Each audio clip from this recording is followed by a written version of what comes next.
everyone, and welcome back to my YouTube channel. My name is Pauline the Analyst, and today we're tackling one of the most underrated SQL gems, and that is the full join. Have you ever needed to see all the records from both tables, whether they match or not? This is where the full join shines. So by the end of this video, you will be able to know exactly how and when to use it. So let's get started. So in this video, we are going to cover 1, what full join is and how it's different from inner, left, and right joins. 2, setting up a practical example with 2 tables. 3, writing a full join query with live demo. And 4, finding unmatched records in both tables. And finally, when to use full join in real projects. So let's dive in. On to our next segment, I want us to understand what full join is. So imagine you're merging 2 spreadsheets, one with customers and another with orders. A left join shows all customers even without the orders. A right join shows all orders even without customers. But a full join, it shows everything: customers without orders and orders without customers. It's the ultimate no data left behind join. So on to our next segment, I want us now to set up our tables. But I want us to create 2 tables: the employee table and projects table. So let's write that down. Let's create 2 tables: employees and projects. So I want us to know that some employees aren't assigned projects and some projects aren't assigned yet. So this will be perfect for full join. So let's create the table by using create table called employees. So this is the table name, employees. Open your bracket and then let's create our columns in the table. My first column will be the employee ID. And since it's a number, the data type will be an integer, which is represented by int, and this will be the primary key of the table. Next column will be the name, and since it's a text, its data type will be a varchar, and I don't want it to have more than 100 characters in it. Next column will be the department column, and since it's text, it also will be a varchar data type, and I don't want it to have more than 50 characters. So let's finish our query by closing our bracket and then highlight it, execute it, and voila, our command was completed successfully. Next, I want us to create our next table, which is the projects table. So this is projects table. So create table, the table name is projects. Open your bracket and then let's create our column. So my first column will be the project ID, and since it's a number, it will be an integer and will be the primary key of this table. Next, we'll have the employee ID, and since it's also a number, its data type will be an integer. Next column will have the project name, and since it's a text, its data type will be varchar. Okay, and I don't want it to have more than 100 characters. Next column will be the deadline. And since it's a date, deadlines are usually marked by dates. So the data type will be a date. So here we will introduce the foreign key. Our foreign key here will be the employee ID, because as you can see between the 2 tables, the column that is connecting these 2 tables, or the column that is creating a relationship between these 2 tables, is the employee ID. So we use that as our foreign key. And our references will be the employee table. That is which column? Employee ID. So let's close our query and then finish it, highlight it, execute it, and voila, our table has been created. On to our next segment, I want us to insert sample data. Okay, so let's add data to see full join in action. Okay, so right now, let me write that down. Let's add data. And we want to start with the employees data. So first, to insert data, we have to use the insert into The table name is the employees table, as you can see here from my screen. And we are inserting values into this table. So let's write that down. So in my first row, we will have, that is the employee ID will be 1. Then the name will be Priya Patel. Then the department will be engineering.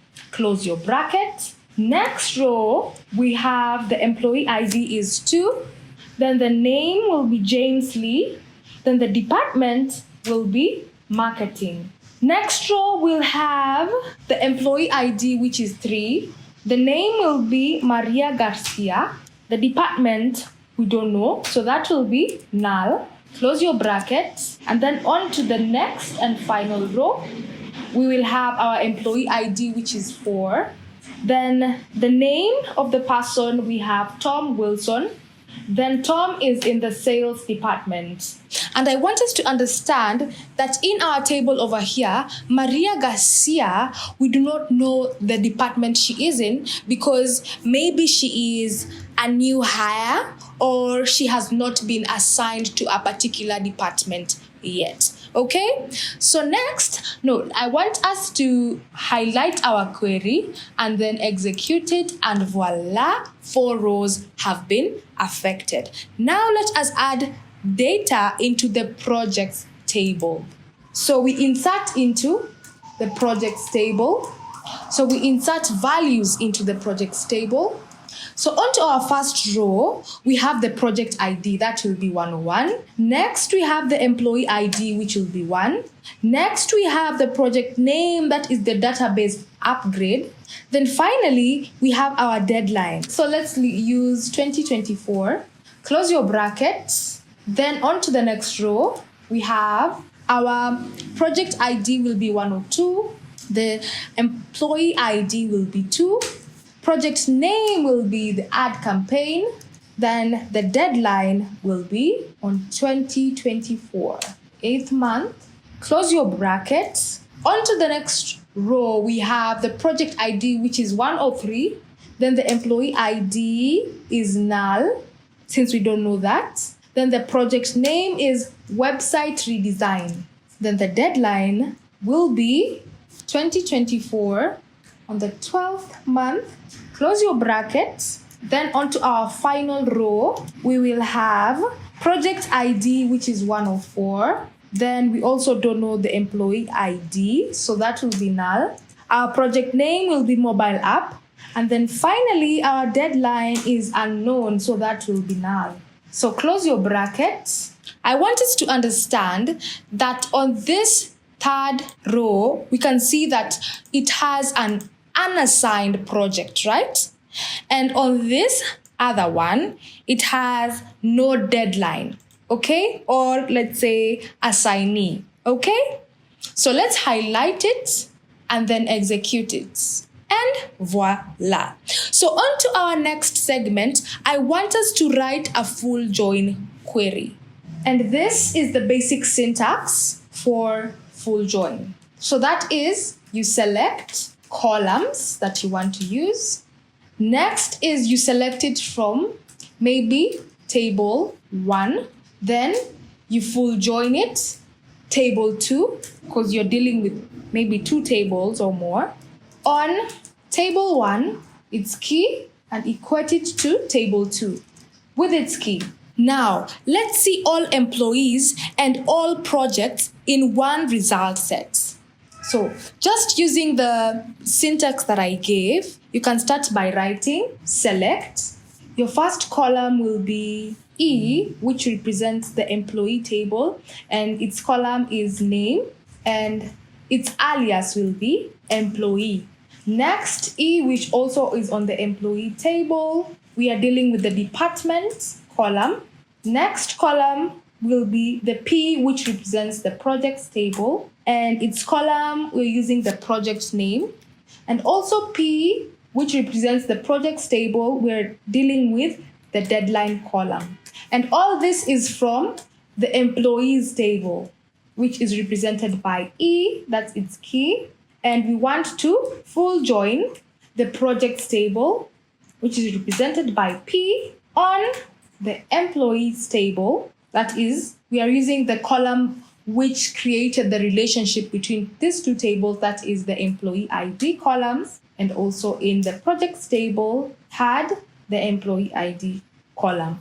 So finish your query, highlight it, and then execute it, and voila. Okay? I want us to notice a few things on this particular table. So Maria, which is employee ID number 3, as you can see from my screen, appears even though she has no project. Okay? And then also the website redesign and the mobile app projects show up even though they are unassigned. Okay, we can see they have no employee to deal with this particular project.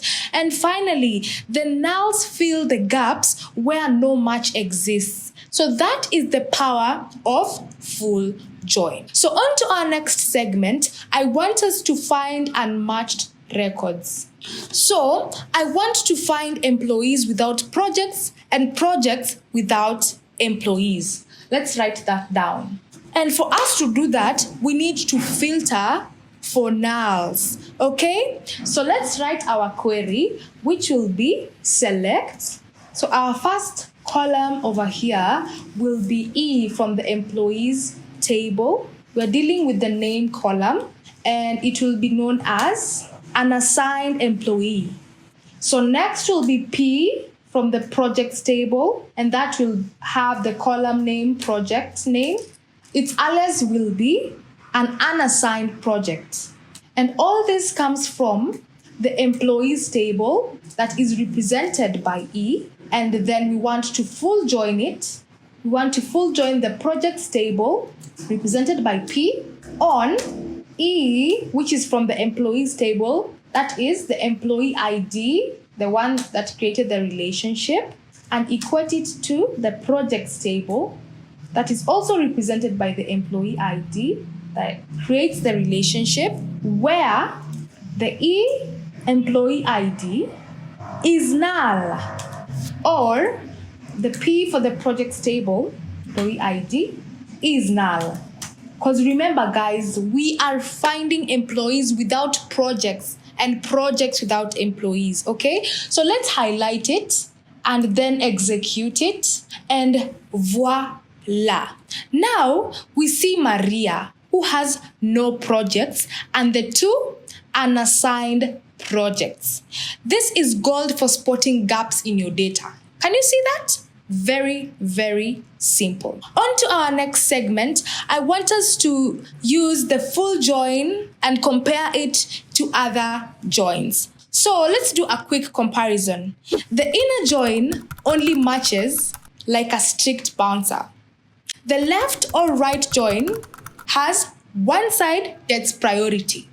Then the full join, everyone gets in, no questions asked. Okay, so let's write that down. Compare with left join. That will be select E from the employees table, and we're using the name column. P from the projects table, and we're using the project name column.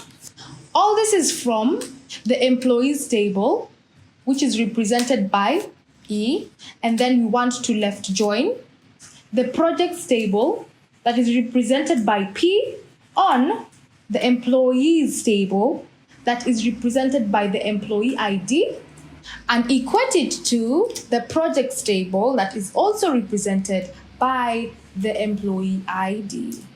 So highlight it and then execute it, and voila. You see how left join cuts off unassigned projects?